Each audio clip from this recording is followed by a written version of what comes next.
2019 Easter ஞாயிறு தாக்குதல்கள், ராணுவ புலனாய்வு பணியாளர்களால் அச்சுறுத்தப்படும் சாட்சியங்கள். ரணில் சுரேஷ் சாலை கூட்டணியின் அட்டூழியங்கள், வெளிவந்துள்ள அதிர்ச்சி தகவல்கள். மின்தடை தொடர்பில் அமைச்சரின் புதிய அறிவிப்பு. இலங்கை கடலில் அமெரிக்காவால் தாக்கப்பட்ட ஐரிஸ் டீனா கப்பல், விஜித ஹேரத் அப்பாஸ் அராக்சி தொலைபேசி உரையாடல்.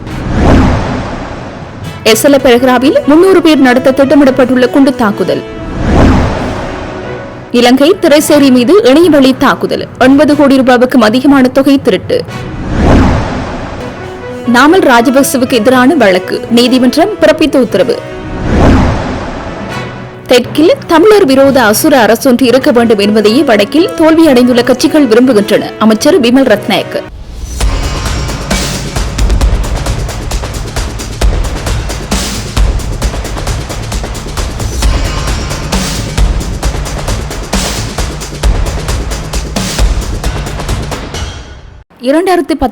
ஈஸ்டர் ஞாயிறு தாக்குதல்கள் தொடர்பான விசாரணைகள் ராணுவ புலனாய்வு பணியாளர்களால் சாட்சிகள் அச்சுறுத்தப்பட்டதாக கூறப்படுவதால் கடுமையான தடைகளை சந்தித்து வருவதாக மேலதிக சொலிசிட்டர் ஜெனரல் திலீப பீரிஸ் தெரிவித்துள்ளார். நேற்றைய தினம் கொழும்பு கோட்டை நீதவான் நீதிமன்றத்தில் இதனை தெரிவித்துள்ளார். மேலும் தாக்குதல்கள் நடந்து 8வது ஆண்டு நிறைவுக்கு முன்னர் அனைத்து சதிதாரர்களும் நீதிமன்றத்தின் முன் நிறுத்தப்படுவார்கள் என்றும் அவர் உறுதியளித்துள்ளார். 2018 வவுனதீவு போலீசார் படுகொலைகள் மற்றும் 2019 சாய்ந்தமருது வெடிப்புச் சம்பவம் தொடர்பான விசாரணைகளை திசை திருப்ப முயன்றதாக கூறப்படும் முயற்சிகள் குறித்த வழக்கு விசாரணைக்கு எடுத்துக் கொள்ளப்பட்ட போது நீதிமன்றத்தில் வாக்குமூலம் அளித்த பல சாட்சிகள் தங்கள் சாட்சியங்களை திரும்பப் பெறுமாறு அழுத்தம் கொடுக்கப்படுவதாக பீரிஸ் கூறினார்.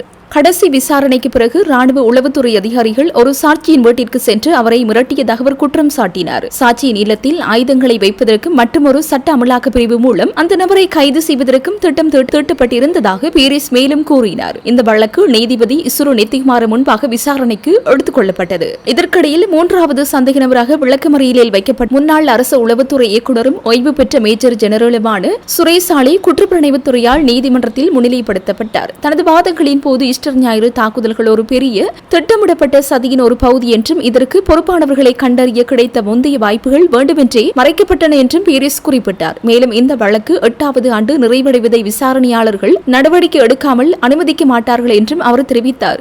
2027 வரவிருக்கும் ஈஸ்டர் ஞாயிறு குண்டுவெடிப்புகளின் 8வது ஆண்டு நிறைவை குறிப்பிட்டு ஓராண்டுக்குள் அனைத்து சதிதாரர்களையும் நீதிமன்றத்தின் முன் நிறுத்துவோம் என்றும் அவர் தெரிவித்தார். இந்த விஷயம் மிகவும் உணர்திறன் வாய்ந்தது என குறிப்பிட்ட நீதிபதி இசுரு நெத்திகுமார் நீதிமன்றத்தின் முன்வைக்கப்படும் உண்மைகள் நியாயமான சந்தேகத்திற்கு அப்பாற்பட்டு நிரூபிக்கக்கூடியதாக இருக்க வேண்டும் என்றும் வலியுறுத்தினார். இது ஒரு விளையாட்டு அல்ல என்று கூறிய நீதிபதி நீதிமன்றத்தில் நிலைத்து நிற்கும் ஆதாரங்களை சமர்ப்பிக்குமாறு புலனாய்வாளர்களை வலியுறுத்தினார். சுரேஷ் சாலைவுக்கு முன்னிலையான வழக்கறிஞர் குற்றச்சாட்டுகளை நிராகரித்ததோடு அரசு தரப்பால் குறிப்பிடப்பட்ட பல சம்பவங்கள் தனது கட்சிக்காரர் உளவுத்துறை தலைவராக பணியாற்றாத போதும் அல்லது நாட்டில் இல்லாத போதும் நிகழ்ந்ததாக குறிப்பிட்டுள்ளார். சமர்ப்பிப்புகளை பரிசீலித்த பின்னர் நீதிபதி சுரேஷ் சாலை மீதான போலீஸ் உத்தரவை நீட்டித்ததுடன் அடுத்த விசாரணை திகதியில் அவரை மீண்டும் முன்னிலைப்படுத்துமாறு குற்றப்புலனாய்வுத்துறைக்கு உத்தரவிட்டார். ஈஸ்டர் குண்டு தாக்குதல் தொடர்பில் பிரித்தானியாவை தளமாக கொண்டு இயங்கும் சேனல் போர் தொலைக்காட்சிக்கு ஹன்சீர் ஆசாத் மௌலானா வழங்கிய கருத்துக்களை ஆதாரமாக கொண்டு ரணில் விக்ரமசிங்கே ஜனாதிபதியாக இருந்த காலத்தில் ஜனாதிபதி விசாரணை ஆணைக்குழு ஒன்றை நியமித்தார். குறித்த விசாரணை ஆணைக்குழுவின் தலைவரை ரணிலுக்கு பரிந்துரைத்தது சுரேஷ் சாலை என்று அதிர்ச்சிக்குள்ளாக்கும் தகவல்களை சுவிட்சர்லாந்திலிருந்து இயங்கும் இணையதளம் ஒன்று ஆதாரங்களுடன் தகவல் வெளியிட்டுள்ளது. குறித்த ஆணைக்குழு சுரேஷ் சாலை ஈஸ்டர் குண்டு தாக்குதலில் சம்பந்தப்பட்டுள்ளாரா என்பதை ஆராய்வதற்காக நியமிக்கப்பட்ட ஆணைக்குழுவின் தலைவரை தெரிவு செய்தது சாலை. அதாவது தனது குற்றங்களை விசாரிப்பதற்கு தானே ஒருவரை நியமிப்பது வேடிக்கையானதாக உள்ளது. ஆணைக்குழுவின் தலைவரை முன்னாள் உச்ச நீதிமன்ற நீதிபதி ஜேகே அல்விஸ் சாலைவாள் சிபாரிசு செய்யப்பட்டு நியமிக்கப்படுகின்றார். ஜேகே அல்விஸ் சாலைவாள் சிபாரிசு செய்யப்பட்டு நியமிக்கப்படுகின்றார். கொழும்பு பயங்கரவாத தடுப்பு பிரிவின் அத்தியட்சராக செயற்பட்ட பிரசன் அல்விஸின் சகோதரியே நீதிபதி ஜேகே அல்விஸ் ஆவார். விடுதலை புலிகளின் சர்வதேச வங்கிகளில் இருந்த பணத்தை சூறையாடுவதற்கு கோடபய மற்றும் சுரேஷ் சாலைவுக்கு உதவி செய்தவர் தான் பிரசன் அல்விஸ். இந்த அனைவரும் ஒரே கூட்டணியைச் சேர்ந்தவர்கள் ஆவர்.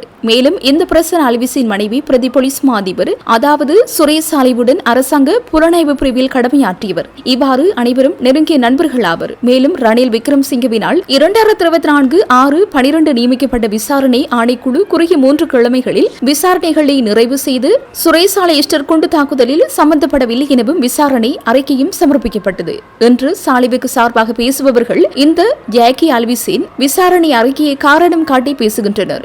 ரணிலின் ஆட்சியில் நடத்தப்பட்ட ஈஸ்டர் தாக்குதலுக்கு நீதியை பெற்றுக் கொடுக்க வேண்டிய தார்மீக கடமையை கொண்டுள்ள ரணிலும் குற்றவாளிகளை காப்பாற்றவே முயற்சித்துள்ளார். ரணில் விக்ரமசிங்கே ஜனாதிபதியான காலத்தில் 2023 ஜூலை மாதம் ஓய்வு பெறும் வயதடைந்த சுரேஷ் சாலிவுக்கு ஒருவரிடம் பதவி நீடிப்பும் வழங்கியுள்ளார். இந்த பதவி நீடிப்பு இருமுறை வழங்கப்பட்டுள்ளது. ரணில் விக்ரமசிங்கே ஈஸ்டர் குண்டு தாக்குதலுக்கு சம்பந்தப்பட்டவர்களை காப்பாற்றவே முயற்சித்தமை ஆதாரங்களுடன் வெளிவந்துள்ளமை குறிப்பிடத்தக்கது. நாட்டில் மின்தடையை நடைமுறைப்படுத்தும் வண்ணம் அரசாங்கத்திற்கு இல்லை என அமைச்சர் நலிந்த ஜெயதீச தெரிவித்துள்ளார். இது தொடர்பில் அவர் மேலும் தெரிவிக்கையில், தடையற்ற மின்சார விநியோகத்தை உறுதிப்படுத்துவது அரசாங்கத்தின் முதன்மையான முன்னுரிமையாகும். செலவு குறைந்த மற்றும் நம்பகமான மின் உற்பத்தி ஆதாரங்களில் கவனம் செலுத்துவதன் மூலம் தற்போதைய நிலைமை முகாமைத்துவம் செய்யப்பட்டு வருகிறது என சுட்டிக்காட்டியுள்ளார். இதேவேளை 2025 தொடக்கம் 2026 ஆண்டிற்கான நிலக்கரி கொள்வனவு செயல்முறையில் ஏற்பட்ட குறைபாடுகள் காரணமாக தேவையான மின்சாரத்தை உற்பத்தி செய்ய முடியாமல் போனால் அதன் சுமையை மக்கள் மீது சுமத்தப் போவதில்லை என இலங்கை பொது பயன்பாடுகள் ஆணைக்குழு தெளிவுபடுத்தியுள்ளது. ஜனாதிபதியும் இந்த நிலைப்பாட்டினை உறுதிப்படுத்தியுள்ளார். நிலக்கரி விநியோகத்தில் தவறிழைக்க நிறுவனங்களிடமிருந்து அபராதங்களை அறவிடுவதற்கான சாத்தியக்கூறுகள் உள்ளன. அவ்வாறு அறவிடப்படும் தொகை போதுமானதாக இல்லையெனில் சட்ட நடவடிக்கை எடுக்கப்படும். எந்த நிதி சுமையை திரைசேரியோ அல்லது பொதுமக்களை ஏற்க தயாராக இல்லை என குறிப்பிட்டுள்ளார். வெளியுறவு அமைச்சர் விஜித ஹேரத் ஈரான் வெளியுறவு அமைச்சர் அப்பாஸ் அராக்சியுடன் தொலைபேசி மூலம் உரையாடல் நடத்தினார்.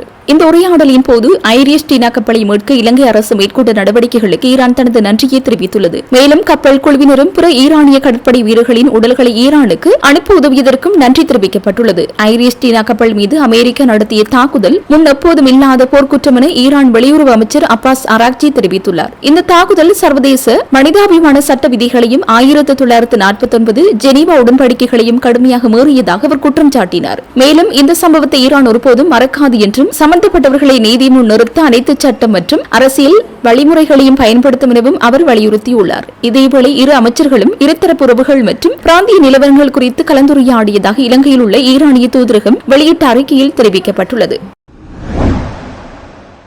மேலும் 2019 ஏப்ரல் 21 போன்ற ஒரு கருப்பு நாள் பதிவாக உள்ளதோ என்ற அச்சம் எழுந்துள்ளது. அதற்கு காரணம் நேற்றைய தினம் உதய கமன்பில் ஒரு விடயத்தை கூறியிருக்கின்றார். அதாவது சக்ரானிட பயிற்சி பெற்ற 300 பேர் தற்போதும் சமூகத்தில் சுதந்திரமாக உள்ளார்கள். மனித தற்கொலை குண்டுதாரிகள் சுதந்திரமாக நடமாடுகின்றார்கள். சந்தர்ப்பம் கிடைக்கும் போது இவர்கள் நிச்சயம் மனித குண்டுகளாக வெடிப்பார்கள் என்பதை திரும்ப திரும்ப கூறியுள்ளார். இதேவேளை அண்மையில் முன்னாள் ஜனாதிபதி மஹிந்த ராஜபக்ச ஆட்சி அதிகாரத்தை பிடிப்பதற்கு முடம் சிறந்த ஒரு திட்டம் ஒன்று இருக்கின்றது, மிக விரைவில் மாற்றம் வரும் என்று கூறியிருந்தார். இந்த வகையில் குறித்த இரு விடயங்களும் அரசியல் பரப்பிலே பெரும் பதற்றத்தை ஏற்படுத்தியுள்ளது. சர்வதேச கடன்களை தீர்ப்பதற்காக ஒதுக்கப்பட்டிருந்த 80 கோடி ரூபாய்க்கும் அதிகமான பெருந்தொகை மர்மமான முறையில் காணாமல் போன ஒரு கடுமையான இணையவழி குற்றம் பொது நிதி அமைப்பின் பாதுகாப்பு விலைகளை உடைத்தெறிந்து நாடு முழுவதையும் அதிர்ச்சிக்குள்ளாக்கியுள்ளது.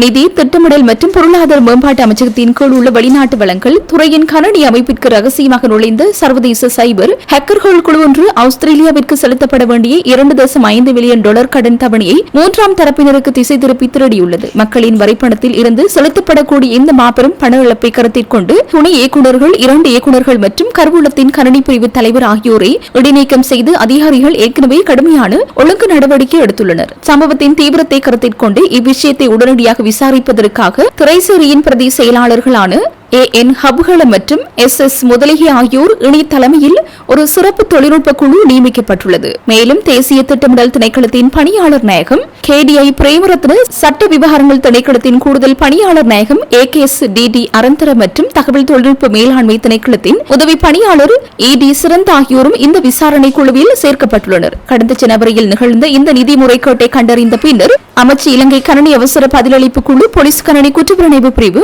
குற்றப்புலனாய்வுத்துறை மற்றும் இலங்கை மத்திய வங்கியின் நிதி புலனாய்வு பிரிவு ஆகியவற்றுக்கு அதிகாரப்பூர்வமாக புகார் அளித்து விசாரணை விரிவுபடுத்தியுள்ளது. இதற்கிடையில் சுதந்திர வழக்கறிஞர்கள் அமைப்பின் தலைவரும் ஜனாதிபதி சட்ட ஆலோசகருமான மைத்ரி குணரத்ன சபாநாயகருக்கு எழுதிய ஒரு சிறப்பு கடிதத்தில் செப்டம்பர் 2025க்குள் செலுத்தப்பட வேண்டிய 22.9 மில்லியன் கடனின் ஒரு பகுதியாக இந்த 2.5 மில்லியன் கடந்த ஆண்டு டிசம்பர் மாதத்திற்கும் ஜனவரி 31, 2026க்கும் இடையில் விடுவிக்கப்பட்டதாக சுட்டிக்காட்டியுள்ளார். இருப்பினும் உரிய கடன் அளிப்பவர்களுக்கு செல்வதற்கு பதிலாக அந்த பணம் மற்றொரு இணைய குற்றவாளியின் கணக்கில் எவ்வாறு வரவு வைக்கப்பட்டது என்பது குறித்து பாராளுமன்றத்தின் மூலம் ஒரு அவசர விசாரணை நடத்தப்பட வேண்டும் என்று அவர் வலுவாக வலியுறுத்துகின்றார். உரிய சர்வதேச ஒருங்கிணைப்பின் மூலம் மேலதிக நடவடிக்கைகள் எடுக்கப்படும் என்று அமைச்சர் கூறினாலும் நாட்டின் பிரதான நிதி நிறுவனம் எப்படி இவ்வளவு எளிதாக ஒரு இணைய தாக்குதலுக்கு உள்ளாக்கப்பட்டது என்பது குறித்து கடுமையான சந்தேகங்கள் எழுந்துள்ளன. கிறிஷ் கொடுக்கல் வாங்கல் தொடர்பாக நாடாளுமன்ற உறுப்பினர் நாமல் ராஜபக்சவுக்கு எதிராக தாக்கல் செய்யப்பட்டுள்ள வழக்கை மே மாதம் மீண்டும் அழைக்குமாறு நீதிமன்றம் உத்தரவிட்டுள்ளது. இந்த வழக்கு இன்று கொழும்பு மேல் நீதிமன்ற நீதிபதி நதி அபர்ணா சுவந்திரகூட முன்னிலையில் அழைக்கப்பட்ட போதே இந்த உத்தரவு பிறப்பிக்கப்பட்டுள்ளது. இன்றைய வழக்கு விசாரணையின் போது பிரதிவாதியான நாமல் ராஜபக்ச நீதிமன்றத்தில் முன்னிலையாக இருந்தார். அதனைத் தொடர்ந்து அந்த வழக்கை மே மாதம் 29ஆம் தேதி மீண்டும் அழைக்குமாறு நீதிபதி உத்தரவிட்டார். இலங்கையில் ரக்பி விளையாட்டை மேம்படுத்துவதாக கூறி இந்தியாவின் நிறுவனத்திடமிருந்து 70 மில்லியன் ரூபாயை பெற்று நம்பிக்கை நிதி மோசடி செய்ததாக குற்றம் சுமத்தி சட்டம் அதிபரால் நாமல் ராஜபக்சவுக்கு எதிராக இந்த வழக்கு தாக்கல் செய்யப்பட்டுள்ளமை குறிப்பிடத்தக்கது. தெற்கில் தமிழர் விரோத அசுர அரசொன்று இருக்க வேண்டும் என்பதையே வடக்கில் தோல்வியடைந்துள்ள கட்சிகள் விரும்புகின்றன. நாம் அவ்வாறு செயற்பட மாட்டோம். எம்மிடம் இனவாதம் கிடையாது. தேசிய மக்கள் சக்தி என்பது இலங்கை மக்களுக்கான கட்சியாகும் என்று அமைச்சர் பிமல் ரத்நாயக்க தெரிவித்தார். போக்குவரத்து நெடுஞ்சாலைகள் மற்றும் நகர அபிவிருத்தி அமைச்சின் ஊடாக 984.73 மில்லியன் ரூபாய் மதிப்பில் குறிகட்டுவான இறங்குதுறை புனரமைப்பின் 2வது கட்ட பணிகள் நேற்று ஆரம்பிக்கப்பட்டது. அமைச்சர் பிமல் ரத்நாயக் அவர்களின் தலைமையில் ஆரம்பிக்கப்பட்ட இந்த திட்டம் 2027 அக்டோபர் 26ஆம் தேதிக்குள் முழுமையாக நிறைவு செய்ய திட்டமிடப்பட்டுள்ளது. முதல் கட்டமாக குறிகட்டுவான் இறங்குதுறை இணைக்கும் வீதி பணிகளும் நிறைவு பெறும் நிலையில் உள்ளன. இந்த நிகழ்வில் வடமாகாண ஆளுநர் வேதநாயகன், யாழ் மாவட்ட நாடாளுமன்ற உறுப்பினர்களான இளங்குமரன், ஸ்ரீ பவானந்த ராஜா, ராஜீவன், வடக்கு மாகாண பிரதம செயலாளர், வீதி அபிவிருத்தி அதிகார சபையின் பணிப்பாளர் நாயகம், வடக்கு மாகாண கடற்படை தளபதி, யாழ் மாவட்ட செயலாளர், யாழ் மாவட்ட ஒருங்கிணைப்பு குழு தலைவரின் இணைப்பாளர் கபிலன், வேலணை மற்றும் நெடுந்தீவு பிரதேச செயலாளர்கள், தேசிய மக்கள் சக்தியின் பிரதேச சபை உறுப்பினர்கள் உள்ளிட்ட பலரும் கலந்து கொண்டனர். இந்த நிகழ்வில் கலந்து கொண்டு உரையாற்றிய அமைச்சர் மேலும் தெரிவித்ததாவது: நெடுந்தீவில் 1400 குடும்பங்கள் வாழ்கின்றன.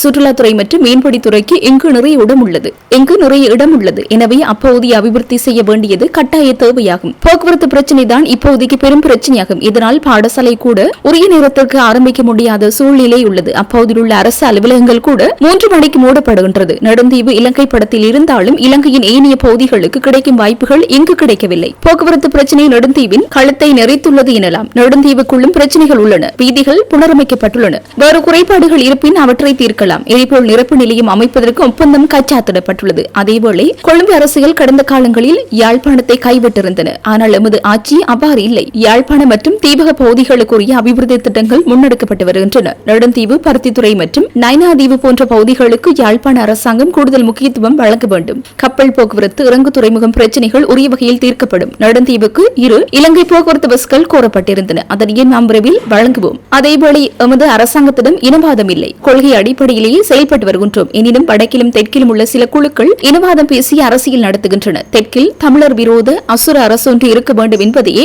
வடக்கில் தோல்வியடைந்துள்ள கட்சிகள் விரும்புகின்றன. நாம் அவ்வாறு செயல்பட மாட்டோம். எம்மிடம் இனவாதம் கிடையாது என்றார். இந்திய சட்டமன்ற தேர்தலில் போட்டியிடும் நாம் தமிழர் கட்சியின் வேட்பாளர் சீமான் அவர்களின் பதாதைகள் இன்று விசுவமடு பகுதி ஆதரவாளர்கள் என விசுவமடு சந்தி பகுதியில் வைக்கப்பட்டுள்ளது.